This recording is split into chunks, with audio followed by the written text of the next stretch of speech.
Você acorda naquela segunda, depois daquele domingo melancólico, onde você só ficou ouvindo de fundo os sons do caldeirão do Domingão do Hulk, né? E do seu pai assistindo Santos e Juventude, ou sei lá, Fortaleza e Grêmio. E segunda-feira você acorda, toma um café, pega o seu primeiro ônibus, já desce com muito calor, quase suando, vai para o escritório, teus colegas estão falando sobre os namoros, as saídas que deram, o show de sertanejo que foram no sábado desse final de semana. Você abre as redes sociais, vê lá as notícias, come a sua marmita, no horário de pico volta para casa. Você não tem namorada, você não tem felicidade e no fundo, você vive num lugar merda. Isso é culpa da queda do Ocidente, dos chineses, ou é culpa de um certo filósofo de Königsberg que morreu virgem e foi responsável por um dos maiores empreendimentos filosóficos da história da humanidade, Immanuel Kant? Esse é basicamente o tema do vídeo de hoje.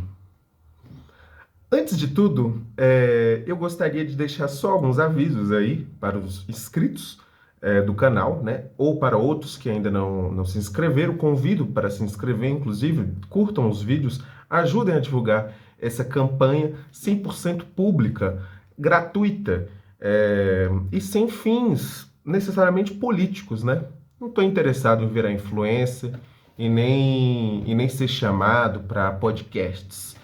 Estou realmente interessado em, quem sabe, algum doido ou doida que esteja assistindo, daqui a 20 anos, seja responsável por perfurar esse país com ferrovias e transforme a gente em algo, sei lá, minimamente possível, né?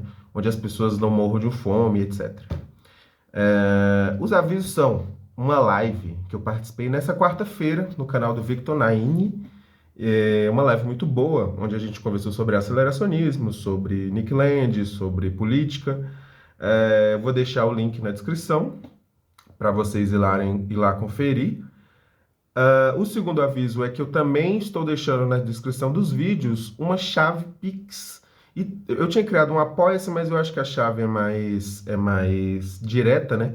Para quem tiver interessado também em mandar alguma doação, alguma ajuda, para eu estar continuando com os vídeos, conseguindo, por exemplo, consertar meu notebook, que era um excelente notebook da Dell, acho que é Vostro, muito bom mesmo, e por consequência de uma molhada, ele simplesmente morreu. Então, doem lá, ou eu comprar um microfone bom, não sei, mas basicamente eram essas duas coisas. Live e também na descrição o Pix. E também os textos, que vai ser tópico do vídeo de hoje, que eu pretendo novamente repetir aquele feito de fazer um vídeo rápido, né? Essa série, o que é a neo-reação, eu estou tentando atingir pessoas que talvez não estejam muito no circuito acadêmico universitário. O motivo é óbvio. O movimento neo-reacionário não é um movimento teórico, filosófico, academicamente restrito. Ele não é uma coisa originada nos circuitos acadêmicos e coisas do tipo. O aceleracionismo, a gente pode contar um pouquinho essa história, né? A gente sabe que tem ali suas origens numa universidade e seus principais representantes, né? Desde um Nick Land ou um Mark Fisher, são pessoas que mantêm muito de uma certa lógica de leitura e de academicismo que é parte dos universos das universidades, das faculdades, dos cursos, etc. O neorreacionário já é outra coisa, por isso que, inclusive, um dos grandes textos do Nick Land, né, o Iluminismo das Trevas, o Iluminismo Sombrio, The Dark Enlightenment, que é uma certa bíblia do pensamento neorreacionário, né, é um texto muito importante, é um texto que, em grande medida, questionamentos do Land em relação a blogueiros progressistas. Então, não é o Land necessariamente ali que fica citando filósofos, autores e etc. Esses vídeos, eles também estão um pouco nesse tom. Eu estou tentando, eu não posso garantir, porque eu também tenho essa formação, me originei nos meus estudos e na minha pesquisa por vias acadêmicas e institucionais. Então, eu estou tentando com que esses vídeos sejam um pouco mais acessíveis para, por exemplo, pessoas de outras áreas, pessoas interessadas em outras fontes e pessoas, por exemplo, autodidatas, né, que se interessam por esses temas e, sei lá, trabalham com a Faria Lima, trabalham com software, trabalham numa fábrica de cuscuz, não sei, mas eu estou pensando em tentar tornar esses vídeos, né, coisas do tipo. O vídeo de hoje, ele vai ter duas partes, eu quero também fazer uma segunda parte sobre esse tema, né, muito interessante, que é basicamente uma certa reflexão, que pode ser definida como a neorreação ou o neorreacionarismo é uma resposta ao sino-futurismo. É uma resposta ocidental, né? É uma reação a um processo bem maior, a um processo muito amplo e a certas transformações da história recente que, dependendo ou não, se você conhece pessoas do tipo, algumas pessoas identificam como se a gente estivesse novamente em uma crise, né? Como se a gente estivesse novamente em uma queda, uma decadência, uma degradação, do mundo. Eu concordo em algum nível com isso, mas ao mesmo tempo, o que incomoda nesse certo diagnóstico que alguns fazem é não perceber realmente onde a coisa deu errado, né? O cenário do primeiro momento do vídeo é um pouco isso, assim. Eu vejo que muitas pessoas que às vezes estão num estilo de vida do tipo, né? Por obrigatoriedade, óbvio, ninguém quer realmente nascer na favela e ser pobre e não pegar ninguém e ter que trabalhar em empregos ruins e ganhar pouco e não poder viver o mínimo do mínimo que a vida tem a proporcionar. E eu também não sou muito da linha da igualdade humana total. Eu não acho que, assim, nossa, todo mundo tem possibilidade de ascensão econômica ou, sei lá, social apenas por se esforçar e apenas porque ela tentou e nananana. Eu não acredito muito nessas coisas. Acho que tem gente que nasceu realmente para trabalhar em certos lugares e tem gente que nasceu para ocupar outros lugares, né? Eu não sou um desses humanistas homogêneos das pessoas. Eu acho que, sei lá, tem coisas que realmente estão determinadas aí até por motivos cósmicos, né? Até por motivos espirituais, assim. Você talvez tenha reencarnado para ser repositor no mercado mesmo. E a vida não tem o que fazer. Mas, voltando para o nosso ponto principal, essa reflexão ela é baseada, em especial, neste texto excelente de um filósofo de Hong Kong, né, um filósofo chinês, e que tem uma grande relação com a filosofia europeia. Ele estuda também e é um cara da computação. Eu acho que ele é formado em programação, algo do tipo. Então, é um filósofo, mas também é um cara que tem muita relação com, enfim, né, o que a gente tem de mais próximo de desenvolvimento tecnológico, softwares e tal. É o texto sobre a consciência infeliz dos neo-reacionários. Nessa coletânea Tecnodiversidade, o Yuki Hui apresenta alguns argumentos que eu acho interessantes para pensar essa minha reflexão. Essa minha não, né? Ele também está falando isso, e outras pessoas também estão falando isso. Mas essa minha apresentação, né? De conceber a neo-reação, conceber o neo-racionalismo como uma certa reação ocidental a uma coisa que se desenvolveu ali no Extremo Oriente, em especial, né, a China encabeçando tudo isso, e que causou, sei lá, um certo pânico, né, no universo que a gente concebe como ocidental. Eu acho que a gente também tem que tomar muito cuidado quando a gente fala sobre Ocidente ou sobre cultura ocidental, norte europeu. Eu gosto sempre de usar Atlântico Norte, por exemplo, porque compreende ali o mundo, Estados Unidos, Europa. Eu não acho, por exemplo, que o Brasil ele já chegou a sentar nesse salão. Eu não tô querendo desmerecer ou diminuir o quão branco você seja, sendo brasileiro, e que, sei lá, os seus pais tenham descendência italiana, alemã e etc. Eu não duvido, eu concordo, você é branco mesmo, tem raízes europeias mesmo e tal, mas eu tenho minhas dúvidas se o Brasil realmente já se sentou nessa mesa, né, do que é um bloco ocidental, né, do que é esses países que são os que sentam no banquete, eu sempre uso essa metáfora, né, do festim dos corvos, né? O Brasil sequer foi responsável sei lá, essas campanhas etnocidas que esses países cometem em outros países, né? A nossa história aqui, apesar de ter uma brutal violência com algumas comunidades internas, a gente ter vivido a escravidão, a gente ter, né, passado por todas essas coisas, no fundo, aí, o espírito da nossa história se moveu para um lugar profundamente freiriano da coisa, né? Gilberto Freire mesmo, né? Eu não sou o maior fã de A Casa Grande Senzala, mas eu acho que o problema que todos têm com o cientista social Gilberto Freire, quando ele descreve Brasil e quando ele fala sobre Brasil, é que o Brasil que ele fala é o Brasil concreto, né? Essa ideia de que o Brasil é esse resultado harmônico entre esse cruzamento, né, que a gente sabe também pela história que foi violento, é o Brasil que está posto, né? É impensável, às vezes, a gente usar certas retóricas, por exemplo, de uma analítica racial dos Estados Unidos aqui no nosso cotidiano, né?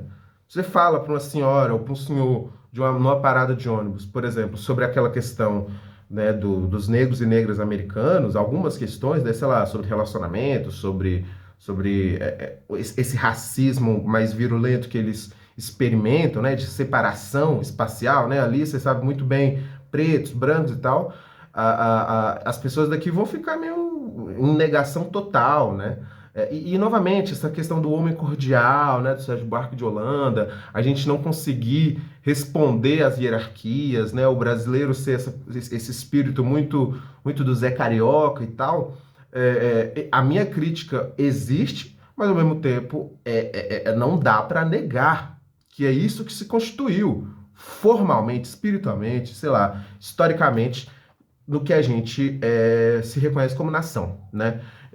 Até as parcelas jovens, né, com esses eventos, Copa do Mundo, vôlei, ano passado o Oscar, são os momentos que talvez o brasileiro mais vomita essa certa predisposição em querer ocupar o lugar global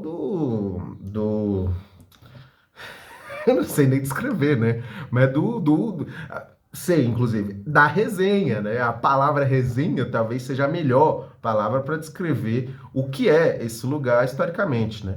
Eu não curto muito, nem tanto as análises pessimistas, assim, de muita gente de esquerda, muita gente cronicamente, sabe? Ai, de que a gente é só essa história de violência e assalto e destruição e nanã. Eu concordo, teve muito disso, mas enfim, qual país nasceu com a galera falando, porra, gente, vamos todo mundo se juntar e ficar de boa aqui, né? Nenhum país nasceu com isso. E também não gosto muito das análises românticas sobre esse processo, né? Tem muita gente também que entra muito num viés assim, nossa, é isso mesmo, o Brasil é o produto perfeito, é a nova Roma, é a restauração Não, né? Vamos manter também um pouco o pé no chão. Então, perdão pelo comentário muito grande sobre o Brasil, né? Mas eu acho que quando a gente vai falar sobre o Ocidente, quando a gente vai falar sobre hegemonia ocidental, modernidade ocidental, etc., a gente está falando sobre Europa e Estados Unidos. A gente está falando sobre esse antes velho mundo que ocupou o centro motor espiritual do mundo, né? Assim, foi o que foi responsável pelas primeiras campanhas de globalização, que foi a Europa, o grande poder europeu. E a gente está falando depois sobre o país, sobre um império que se formou depois de duas grandes guerras. Teve uma era de ouro formidável, chegou na energia atômica e o homem à lua em poucas décadas, e até hoje exerce ainda uma certa hegemonia espiritual, cultural, política enorme. A frase do senhor Oswald Spengler, né, esse teórico europeu, é muito interessante para a gente começar a nossa reflexão. Nos anos finais do século passado, ele escreveu isso no século XX. Nos anos finais do século passado, uma vontade de poder cega começou a cometer erros fatais. Em vez de guardarem aquele conhecimento técnico, que constituía o maior de seus patrimônios estritamente para si mesmos, os povos brancos o ofereceram com complacência para o mundo inteiro, em cada universidade, de forma verbal ou escrita, e se deleitaram com a reverência espantada demonstrada pelos indianos e pelos japoneses. Essa frase sintetiza muito do que a nossa reflexão está buscando e muito do que esse texto também está tratando, né? O Yuki Rui, ele começa falando sobre a decadência do Ocidente e ele brinca, né? Outra vez isso está acontecendo porque é algo que novamente se repetiu algumas vezes. Novamente se repetiu. É algo que se repetiu algumas vezes, né? Esse suposto fim, essa suposta queda, essa decadência, etc. Mas é uma máxima que acompanha muito o pensamento neo-reacionário. Afinal, o Peter Thiel, né, em um dos textos que ele encaminha para uma coletânea, eu acho que sobre o pensamento do René Girard, quando ele fala aquela famosa frase, né, sobre o 11 de setembro, de que assinalava o fim do legado iluminista. Né? O 11 de setembro, para ele, era definitivamente ali o que demonstrava que o iluminismo falhou, o iluminismo não deu certo. Para quem não sabe, o iluminismo foi aquele processo dos séculos 17, 18, né, de esclarecimento, de iluminar a floresta escura, né, e onde a ciência, o progresso, a razão, a própria modernidade, assim, ela ganha uma envergadura definitiva, né? Dá para enquadrar que o iluminismo foi a filosofia motora de boa parte da política desses séculos citados, né? O próprio Thiel fala: o Ocidente moderno deixou de acreditar em si mesmo. Nos períodos iluministas e pós-iluministas, essa perda de confiança liberou forças comerciais e criativas enormes. Mas, ao mesmo tempo, essa perda de confiança também tornou o Ocidente vulnerável. Tem algum modo de fortalecer o Ocidente moderno sem acabar por destruí-lo? Alguma forma de não colocar tudo a perder? E aí o Yuki Rui, muito inteligentemente, ele pensa essa ideia de que para os neorreacionários, tanto iluminismo quanto democracia vão ser vistos um pouco como fármaco, né? Como esse conceito, essa palavra em grego, que basicamente significa remédio e veneno ao mesmo tempo. Então, essa contradição, que é a forma que os neorreacionários lidam com o iluminismo e a democracia, ela se expõe muito no próprio Thiel, no Yarvin e também um pouco no Nick Land.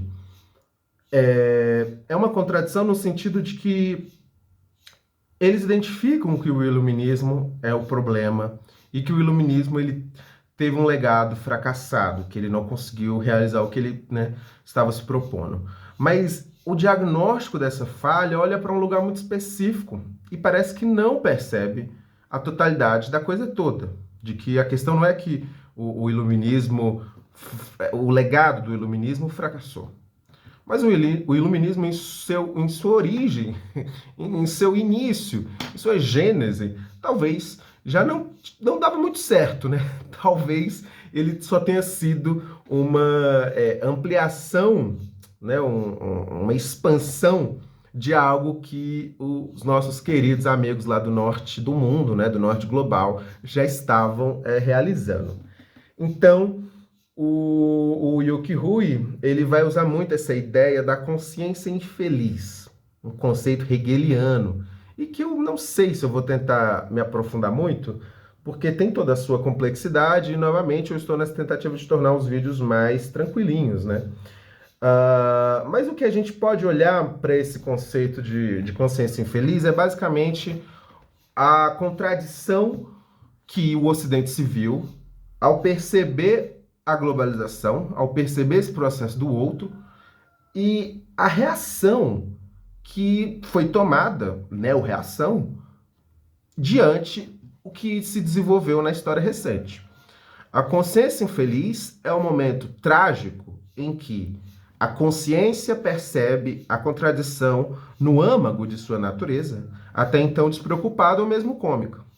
O que a consciência de si pensava que fosse finalizado e inteiro, se revela inacabado e fragmentado. Ela reconhece o outro do eu como uma contradição, enquanto ao mesmo tempo não sabe como suprimir. E aí, o nosso companheiro magista esotérico Hegel diz: essa consciência infeliz constitui o reverso e o complemento da consciência completamente feliz dentro de si. Ao contrário, a consciência infeliz é o destino trágico da certeza de si mesmo, que deve ser em si e para si. E a consciência de perda de toda a essencialidade nessa certeza de si, e justamente da perda desse saber de si. E a dor que se expressa nas duras palavras: Deus morreu. É uma consciência infeliz no momento em que pressente a participação do universal no particular, sem tanto compreendê-la, né? É uma dualidade contraditória. E, novamente, como o filósofo Jean Hippolyte, não sei como é que se pronuncia o nome do companheiro, diz: o objeto da consciência infeliz é a unidade do imutável e do singular, mas não se relaciona com sua essência de modo pensante. Ela é o sentimento dessa unidade, ainda não é o conceito. Por isso, sua essência ainda lhe é estranha. O sentimento que essa consciência tem do divino, porque é só um sentimento, é um sentimento esfacelado. Para os neorreacionários, o iluminismo no geral, né, o que a gente concebe como esse legado iluminista, democrático, etc., se mostra como um outro alienado do eu, né? Ele é, ao mesmo tempo, remédio e veneno. Ele é o fármaco, né? Essa decadência que se vê hoje é mais como uma frustração do que a promessa ocidental de séculos anteriores, e onde ela basicamente foi hegemônica e dominou realmente o mundo, não deu certo. E essa reação, talvez ela se torna mais alarmante ainda quando hoje a China e o bloco asiático vêm ocupando uma presença gigantesca em certos circuitos, em certas arenas, que para o Ocidente ela foi autoridade um tempo atrás. Esse é um artigo muito interessante, e aí eu indico muito vocês lerem ele completo, né? Eu não vou entrar nele, enfim, todo, mas nesse segundo momento, por exemplo, nas críticas ao iluminismo, o Yu-Ki-Hui ele vai dissertando um pouco sobre o porquê esse diagnóstico, tanto do Yarvin, do Thiel e de outras figuras da neorreação, ele olha muito para um aspecto específico em torno dos motivos do porquê o iluminismo falhou. O Yarvin, por exemplo, essa transição dele de um progressista, né? Ele fala muito isso no texto dele, A Open Letter to Open-Minded Progressives, né? Uma carta aberta a progressistas de cabeça aberta. Ele narra a transição de progressista para um jacobita, né? Que é basicamente a galera que quer restaurar o poder divino dos monarcas e tal. E, ao mesmo tempo, quando você olha lá para um Land, você também vê ali uma frustração com os caminhos que esse universo ocidental, esse caminho ocidental tomou, né? É interessante essa passagem aqui, por exemplo. Os vídeos vão ser sempre assim, galera. Não vai ter roteirinho, não vai ter coisinha assim cortada. Vai ser eu falando e pegando as páginas e tal. Quem não gostou, vai ver vídeo da Virgínia no TikTok. No Meltdown, do Nick Land, em 90, ele já estava deixando um pouco esses sinais do que essa ansiedade do Ocidente, né? Essa incapacidade de lidar com a atual fase da globalização e do que realmente o mundo caminhou desde 90, desde o fim da queda do Muro de Berlim. Como lidar com essa frustração, né? Como lidar com esses caminhos que o mundo percorreu, né? E o próprio Land aqui em 90 já estava deixando isso um pouco evidente, né?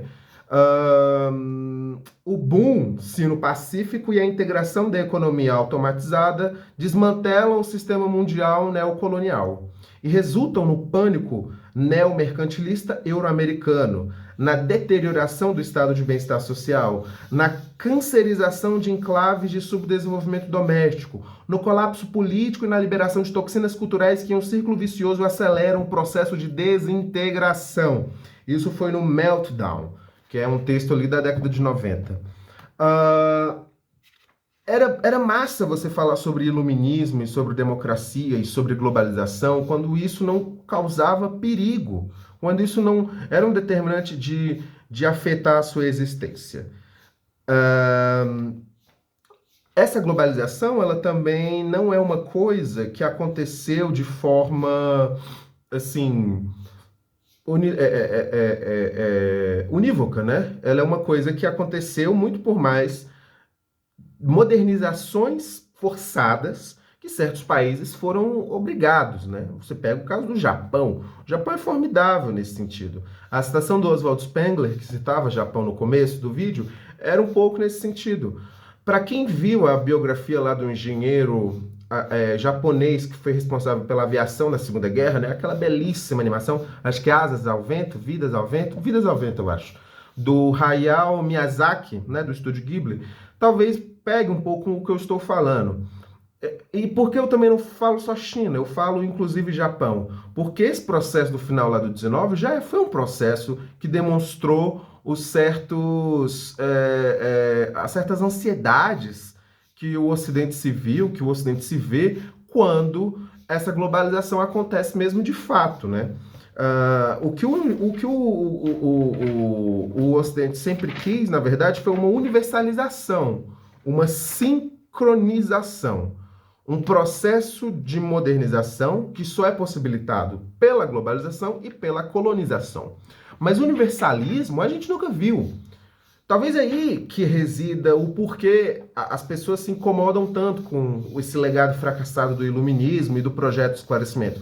O projeto de uma universalidade, o projeto de uma fraternidade global, cosmopolita, como o nosso querido anão de Königsberg, Immanuel Kant, prometeu, nunca se completou. O que a gente teve, pensando junto com o Yuki Rui, foi uma universalização de certas coisas por meio de quê? Técnica, por meio de ferro e fogo. A gente, novamente, caso do Japão, é isso.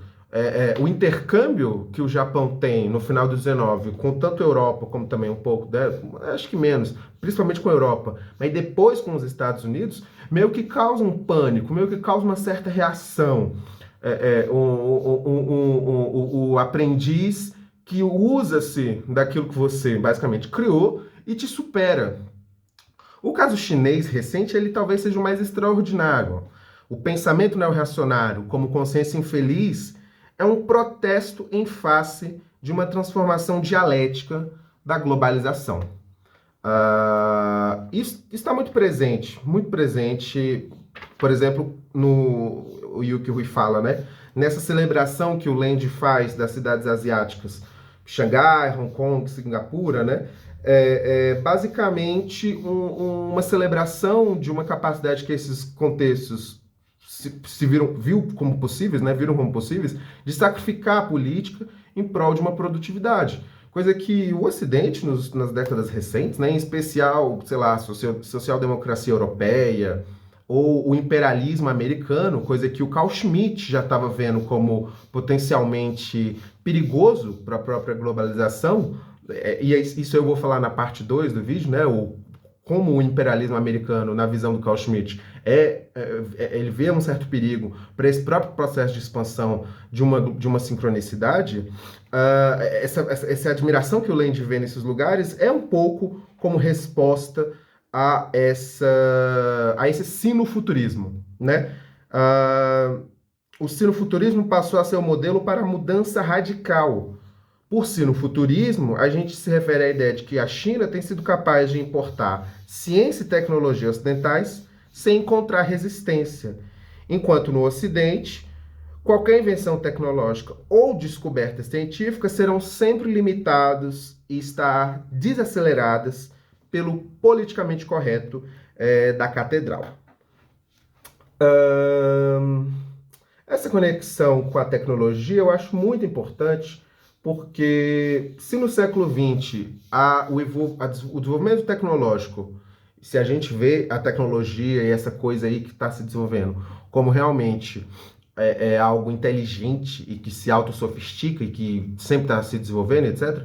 No século XX, essa competição ela existiu muito por conta de duas forças ali disputando, né? Por conta de uma competição geopolítica, tanto na energia atômica, como a gente vê no excelente filme do senhor Christopher Nolan, Oppenheimer, ou na fase, sei lá, de guerras, né, etc. No século XXI, talvez a gente esteja vendo uma competitividade desse sentido retornando, mas essa aí é a chave de entender o porquê essa ansiedade, o porquê esse ressentimento, essa reação, numa forma onde essa galera, essa mesma turma que no 19, por exemplo, a China, né, foi vítima das campanhas imperialistas da Europa, das divisões e tal, guerra do ópio, etc. Essa mesma turma que sofreu no passado por esse processo monotecnológico, né, tipo chegar pessoal de navio, chegar gente com melhores armas, melhores aparelhos, melhores técnicas e obrigar aquele lugar a entrar nessa história do progresso, esse mesmo lugar está superando quem fez esse processo. E essa superação, ela é meio que inevitável para qualquer pessoa que olha os dados e vê o que está rolando no desenvolvimento da história, né? A China, novamente, como exemplo, a guerra durante as guerras do ópio, a derrota durante as guerras do ópio, né? Já foi um processo que levou a uma modernização desenfreada. Depois, a revolução cultural intensificada, né? Já que a tradição, como o confucionismo, foi considerada de maneira ingênua um retorno ao feudalismo e que ia contra a visão marxista de progresso da história. E aí depois as reformas econômicas do Deng Xiaoping, que ele chama de o maior aceleracionista do mundo, né? Agilizaram ainda mais esse processo de modernização. Essas tecnologias que antes foram usadas para imperar ferro e fogo nesses lugares, meio que viraram o potencial militar industrial do sul global para alcançar o Ocidente e para, desde o final do século passado, reverter esse processo de uma universalização unilateral da modernidade ocidental. A historinha que quando a China entrou lá no negócio do comércio, no início dos 2000, se eu não me engano, a China ia para um caminho União Soviética, né, liberação, abrir e tal, 100% e entrar na mesa dos países liberais, foi uma historinha que não rolou. Porque a força política lá chinesa ela é fechada numa hegemonia que é o Partido Comunista. Se eles são comunistas mesmo, se eles acreditam realmente que eles vão instaurar o comunismo em 49, eu não sei. Mas o que eu sei é que eles são fechados como um bloco político. Assim como a oligarquia russa é fechada no bloco político que o Putin representa. Essa historinha que as coisas iam caminhar e iam concluir o ciclo das democracias liberais se encerrou, por exemplo, quando o Trump começa a falar que a China está roubando empregos e está ajudando a destruir os Estados Unidos, né? Eu acho que está muito bem desenhado também, e aí eu vou falar mais disso na parte 2, como o Trump, ele foi o escolhido, ele foi selecionado como o bode expiatório da vez, como aquela figura da história que aparece para fazer um pouco o trabalho sujo, né? Ele é o cara que surgiu nesse momento que a gente está para basicamente, talvez, copiar o sucesso chinês em solo americano. Ou pelo menos tentar reverter o que os democratas e os próprios republicanos neoliberais também fizeram aí nesses últimos 20 anos de fracasso. Aí a gente pode entrar talvez numa coisa mais reacionária e que eu concordo um pouco, que é inclusive o que eles estão olhando, o que o Curtis Yarvin olha um pouco, para essa discussão do politicamente correto, da catedral, etc. É muito preocupante que nos últimos 20, 25 anos o Oriente tenha caminhado para desenvolvimento da vida urbana, ecoccivilização, né? Desenvolvimento tecnológico, militar. Rússia eu conheço menos, né? Mas China que eu tenho essa proximidade maior. É muito bizarro que o país tenha ido para esse sentido e o Ocidente, em especial Europa e Estados Unidos, tenha ido para um caminho completamente risível, né? Tanto em termos de cultura, de indústria, de mídia. Realmente, a esquerda europeia ela tem um certo papel de culpa nesse lugar. E hoje, quando a gente vê, por exemplo, muitos setores neorreacionários reabilitando as discussões anti-imigração em relação à islamização que acontece na Europa, a esse terrorismo que vai se intensificar, porque a gente está falando de uma barreira que ninguém conseguiu encontrar a solução ainda, né? Que é como construir uma sociedade multicultural. Como você reúne duas famílias de grupos diferentes para viver no mesmo bairro. E uma família é de uma religião onde as mulheres usam tal roupa, e a outra é de uma família onde a filha sai com um homem diferente toda semana, sei lá, anda na rua do jeito que quer. É muito difícil você encontrar uma solução para esse debate. E os neorreacionários, serem as pessoas que mobilizam essa discussão, né, da imigração, da islamização da Europa, de uma certa coisa, é também uma reação contínua e é uma reação a esse processo de globalização que frustrou certas expectativas, que falhou em outros aspectos, né, não conseguiu completar o que ele havia proposto e que, em termos de tecnologia, ele fracassou, porque ali do outro lado do mundo uma galera encontrou caminhos mais engraçados e resenha para essa própria tecnologia, né? Souberam usar essa técnica, que inclusive é ocidental para outros sentidos. Nesse sentido, o Extremo Oriente vira o Extremo Ocidente. Nesse sentido, a China e os chineses talvez sejam quem vão completar o sistema do idealismo alemão. Basicamente, os chineses vão completar a modernidade. O teórico político Moritz Rudolph satirizou o espírito do mundo como um salmão que nasceu no Oriente e depois foi para o Ocidente. Cresceu na Grécia, escreve Rudolph, e atingiu a idade adulta no estado prussiano da época de Hegel, antes de retornar ao fluxo de seu nascimento para desovar e morrer.